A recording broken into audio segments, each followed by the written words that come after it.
Wirecard, Europe's superstar tech company, an investment darling with seemingly unstoppable growth. Or at least it was. It got so big so fast, at one point it even planned to buy Deutsche Bank, Germany's financial giant. But behind this shiny success story was a hidden world of lies, fake billions, and massive fraud. Overnight, a $27 billion company vanished, shaking Europe to its core and becoming the continent's worst financial scandal. How could something like this happen? And who was really pulling the strings?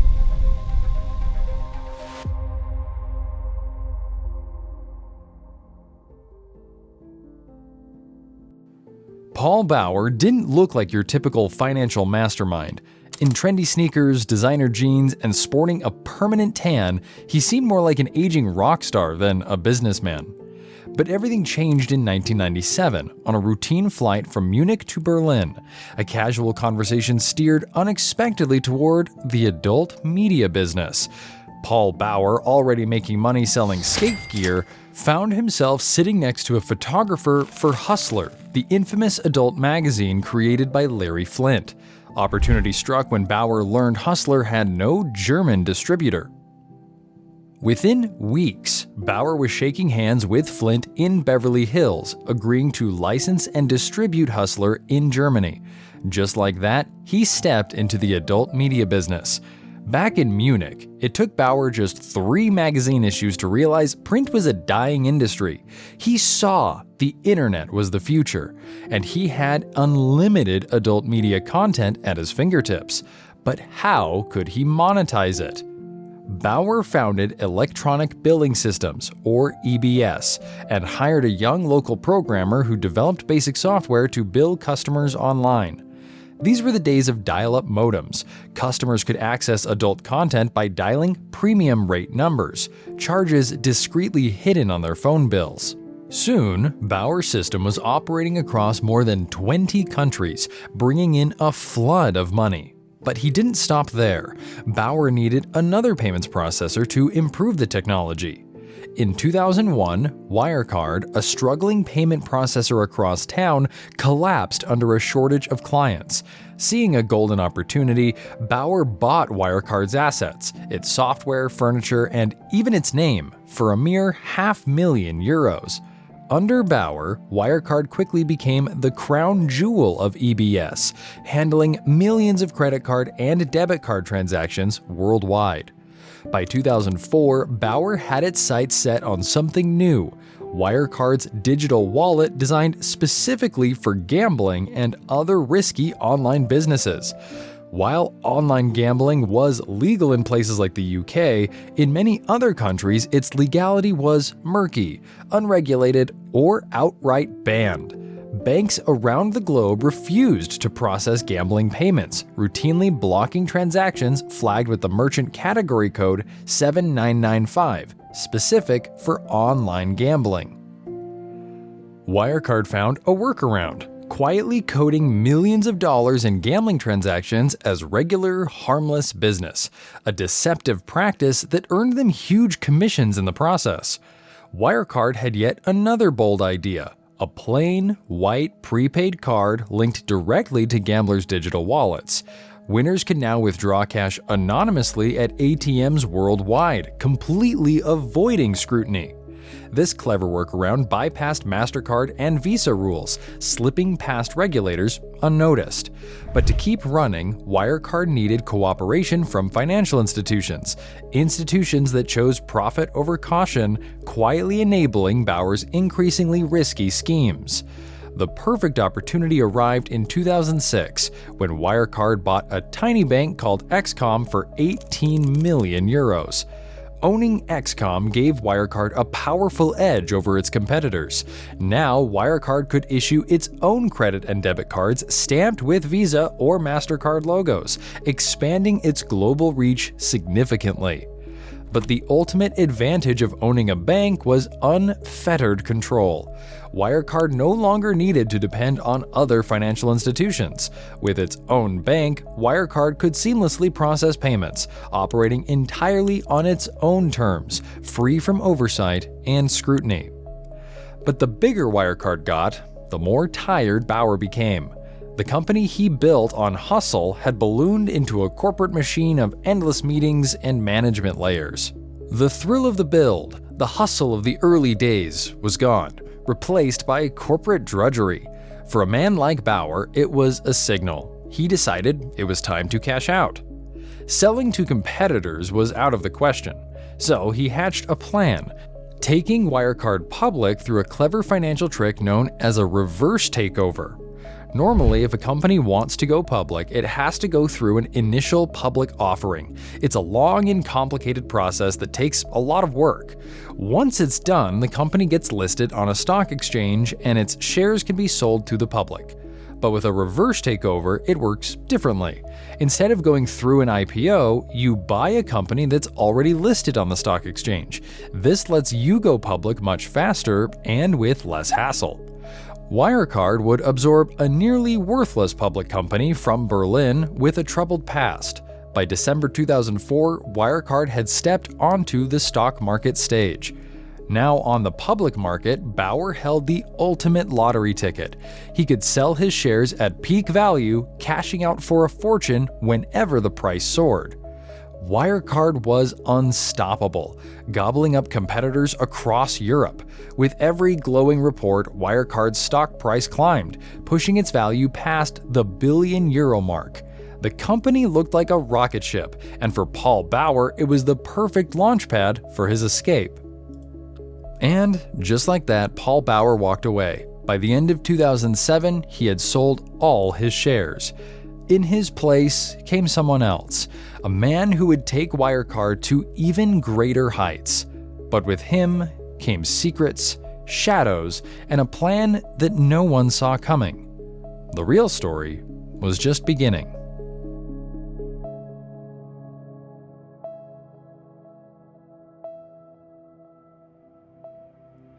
When Paul Bauer stepped down, Markus Braun stepped up as Wirecard's new CEO. Braun was cold, calculating, and ruthless, the kind of man whose smile never reached his eyes. Just days before he officially took over, Braun demanded a staggering 10% stake in Wirecard. After fierce negotiation, he settled for 8%. Immediately, Braun recruited his trusted right-hand man, Jan Marsalek, a bright, ambitious 29-year-old. Marsalek was fluent in multiple languages, fiercely loyal, but with one glaring flaw. He had almost no real experience. Yet what he lacked in credentials, Marsalek made up for with pure cunning. Together, this unlikely duo was ready to take Wirecard into dangerous new territory. In 2006, while America was distracted by upcoming midterm elections, the US quietly passed a game-changing law, the Unlawful Internet Gambling Enforcement Act. Overnight, processing payments for online gambling became illegal in the US. For Wirecard, whose profits heavily relied on handling high-risk transactions like gambling, adult media content, and questionable e-commerce, this spelled disaster. The company executives quickly realized they had a ticking time bomb. Tens of millions of dollars flowed through Wirecard every month, and most were deceptively labeled as legitimate transactions. For a while, card networks like Visa seemed willing to ignore this, until chargebacks began flooding in, becoming impossible to overlook. Chargebacks happen when customers dispute payments, claiming fraud or failed services. The money is pulled back and processors like Wirecard take the hit. Visa and MasterCard don't like unhappy customers and aggressively fine businesses with high chargeback rates. For Wirecard's risky clients, such as online casinos and adult media services, chargebacks were routine. In order to stay under the radar, Wirecard flooded the quiet British town of Consett, nestled in the County Durham district, with shell corporations. Suddenly, hundreds of ordinary locals found themselves listed as directors of gambling websites, shady online pharmacies, and fraudulent e-commerce operations. This was gray money, technically legal but morally questionable. It allowed Wirecard to keep cash flowing and show impressive growth on financial reports. By 2008, Wirecard boasted nearly 200 million euros in annual sales, with significant profits coming directly from these questionable activities. But 2009 brought trouble. Wirecard's biggest gambling clients began pulling their business, likely finding cheaper or safer options elsewhere. Investors expected continuous, unstoppable growth, but reality told another story. Credit card bills faced new scrutiny following the global financial crisis. Customers demanded refunds, not just for single transactions, but for entire years of dubious charges. By late 2009, Visa aggressively shut down merchant IDs faster than Wirecard could open new ones. Profits plummeted. Facing ruin, Marsalek devised a daring plan: create a hidden affiliate company to handle the dirtiest transactions off the radar. Profits would then be funneled back to Wirecard disguised as licensing fees. It looked legitimate on paper, but behind the scenes, it was business as usual, just darker and dirtier. The clients now included pyramid schemes, fake supplements, shady forex brokers, and mysterious Japanese websites nobody at Wirecard even understood. The transactions could have been gambling, drugs, or even Yakuza operations. Wirecard asked no questions. In 2012, Wirecard confidently raised $139 million from investors, supposedly for expansion. That money actually bought failing payment companies across Asia and the Middle East. One of these, Shady Services in Bahrain, was allegedly paying Wirecard 4 million euros annually in licensing fees. But Shady had no office, no employees, and barely even a website. Shady's phantom existence hinted at something even darker. Wirecard was manufacturing profits and sales numbers, using these fake acquisitions to cover its tracks. When a company fakes its profits, it creates imaginary cash.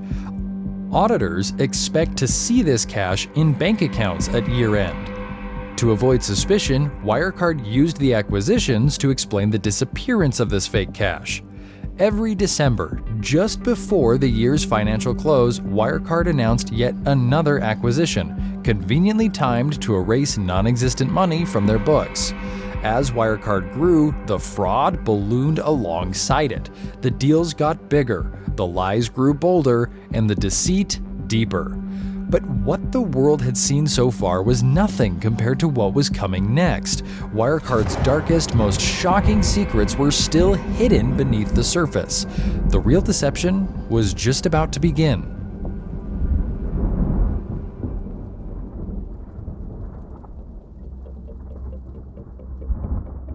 In 2015, Jan Marsalek found a seemingly perfect opportunity in India for Wirecard, a business called Hermes iTickets, operating kiosks known as smart shops. At first glance, these kiosks appeared practical. Each had a computer primarily used by operators to book bus, train, and airplane tickets. With over 100,000 kiosks, Hermes looked like a golden gateway to India's billion potential customers. But Marsalek saw something else, a quick opportunity to flip a minor business for massive profits. He planned to purchase Hermes cheaply, polish its image, and sell it to Wirecard at an enormous markup. The initial price was just $36 million, but Marsalek had much grander ambitions.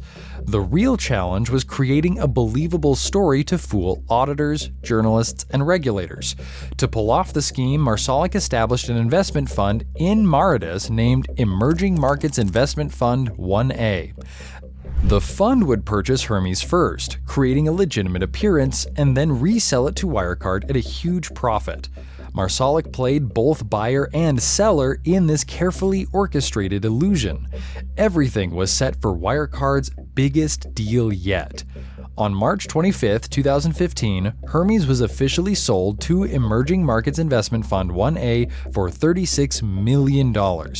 Fast forward to July 8th, representatives from Hermes met Wirecard's due diligence team at the luxurious Park Hyatt Hotel in Chennai.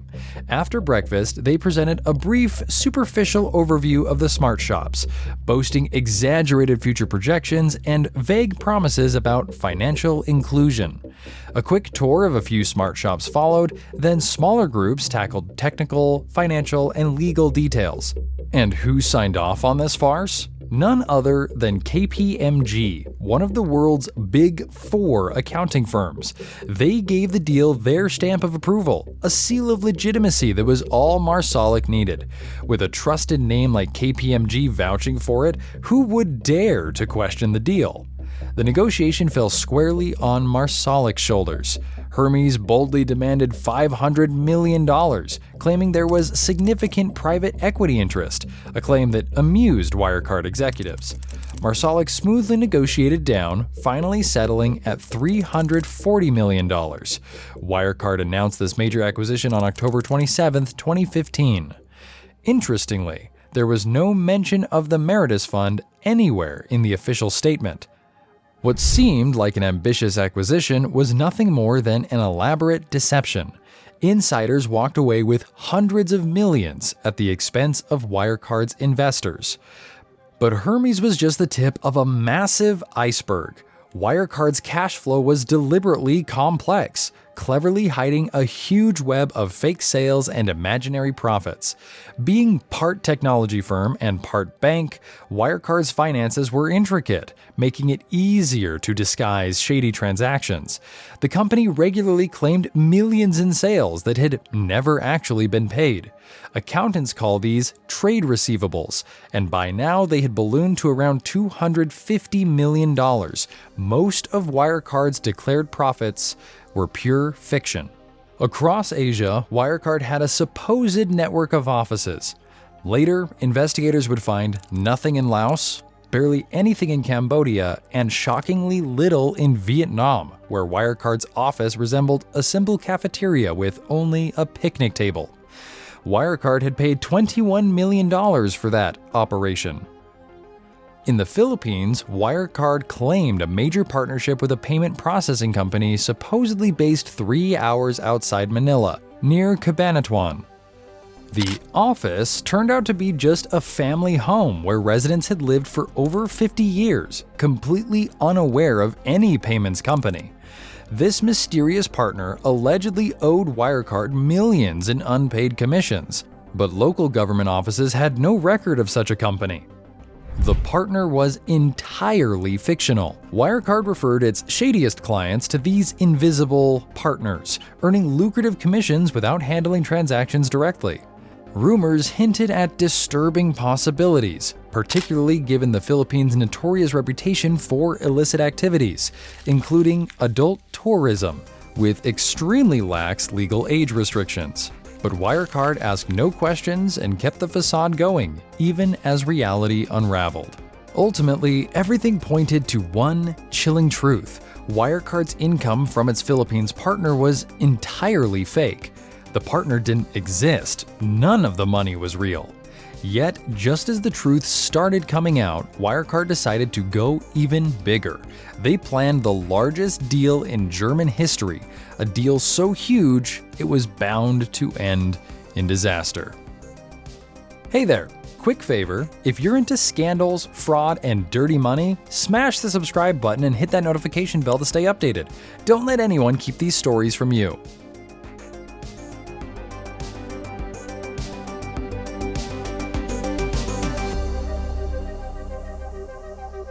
In April 2019, Wirecard attracted the attention of SoftBank, the giant Japanese investment powerhouse behind the massive $100 billion Vision Fund.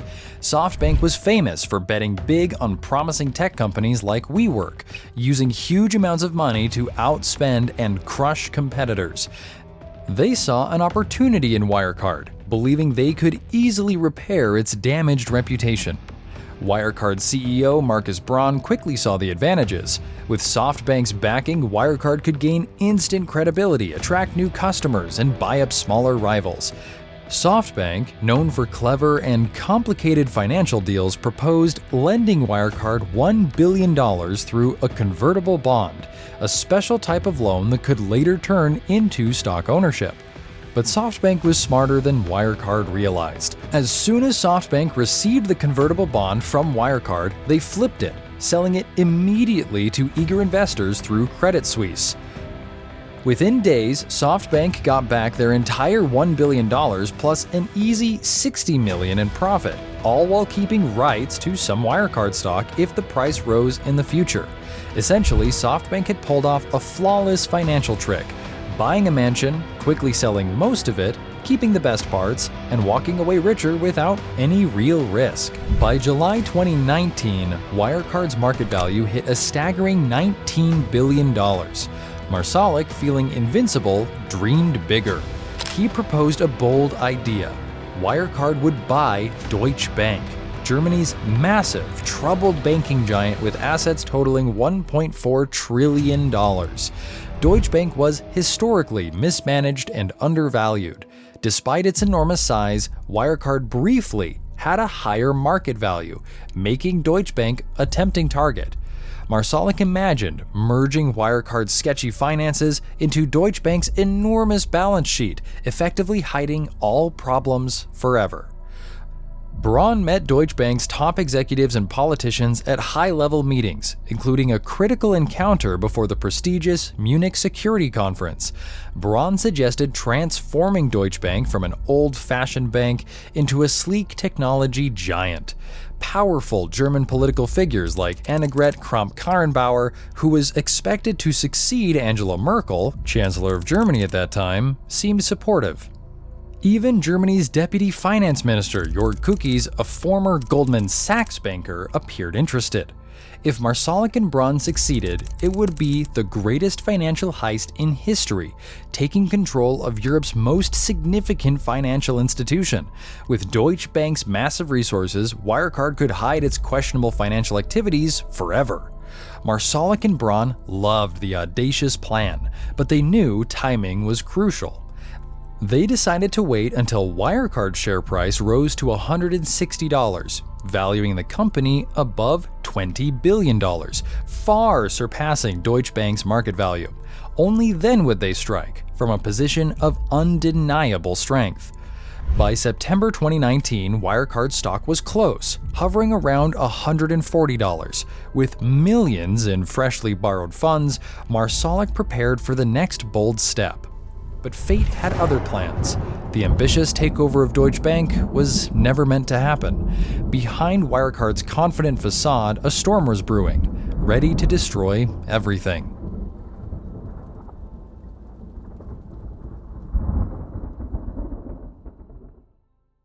On October 15, 2019, the Financial Times dropped a bombshell. Wirecard's suspect accounting practices revealed. The report was explosive, complete with detailed spreadsheets showing imaginary clients, fake revenue, and fabricated profits. The Financial Times even published internal emails and chat transcripts proving Wirecard's finance team knowingly discussed these fictional accounts, despite CEO Markus Braun's public denials. The evidence demanded immediate answers. Wirecard had two choices: conduct a thorough independent investigation or face police raids and criminal charges. They chose an audit and hired KPMG, one of the world's most respected accounting firms, to investigate. KPMG assembled a team of 40 forensic accountants tasked with uncovering the truth about Wirecard's operations. From day one, KPMG demanded transparency and thorough documentation. Every expense, every transaction had to be accounted for. At first, Wirecard confidently told auditors $1 billion was safely stored in Singapore, held in special bank accounts managed by a trustee. But soon that story changed. The money had been moved, Marsalek casually informed auditors, now totaling $1.9 billion and conveniently located in Manila. After 6 grueling months traveling to every Wirecard office around the globe, visiting subsidiaries and partners, KPMG was finally ready to reveal their findings. In April 2020, amidst the peak of the COVID-19 pandemic, couriers wearing protective masks delivered confidential copies of the KPMG report to Wirecard's board members. Inside those documents lay a devastating truth. Wirecard's entire business model was a mirage. KPMG concluded that Wirecard's core payment processing operations made no real profit at all. Virtually all the impressive earnings Wirecard claimed since 2016, profits that made it a stock market star, supposedly came from commissions paid by 3 obscure partners in Dubai, Singapore, and Manila. Yet, KPMG found zero evidence these payments ever existed. There were no transaction records, no clear contracts, nothing to support the supposed $1 billion in commissions that Wirecard claimed were deposited in Manila. Braun's carefully constructed empire was collapsing. For the first time, the complexities Wirecard used to shield itself from scrutiny had vanished. Braun and Marsalek could no longer hide. KPMG provided a mountain of evidence for Wirecard's board to fire the entire management team, naming Marsalek as the key orchestrator of every suspicious deal, the Shady 2015 acquisition in India, and the mysterious profits that no one could trace. When KPMG's full findings went public, the world finally saw Wirecard for what it truly was, an elaborate financial fraud. The auditors had explicitly stated they couldn't verify Wirecard's third-party business. It appeared the company had invented customers to inflate its financial statements. Then came another shocking twist. Auditors received paperwork claiming to verify nearly $2 billion in accounts held at 2 Philippine banks, BDO Unibank and Bank of the Philippine Islands, or BPI. The documents, however, contained glaring errors, including misspelled Wirecard subsidiaries' names. Suspicious, auditors arranged video calls with bank employees to confirm the accounts. Bank staff held up identification cards, which auditors found untraceable online. Doubts escalated. KPMG insisted Wirecard prove the money existed by transferring $440 million from these accounts to its own German bank. Braun and Marsalek promised the transfers were easy, routine transactions, but the money never arrived. Finally, auditors contacted the banks directly. The first response from BPI was blunt. The documents were spurious. Confused Germans immediately Googled this unfamiliar English word, realizing with shock it meant fake. Soon after, BDO delivered the same devastating news: account signatures forged, accounts non-existent. The revelation was explosive. Wirecard finally acknowledged the obvious. The $1.9 billion never existed. Marsalek vanished as authorities closed in. Braun, meanwhile, was forced to surrender to prosecutors in Munich, facing charges of fraud and market manipulation. The final blow came swiftly. On June 25, 2020, after desperate attempts to stay afloat, Wirecard declared insolvency. In mere days, one of Europe's most celebrated tech companies had collapsed spectacularly, revealing one of the biggest financial scandals in history. Wirecard wasn't a glitch in the system, it was the system, pushed to its most audacious extreme. It leaves us with one terrifying question. How many other Wirecards are out there right now, just waiting to collapse?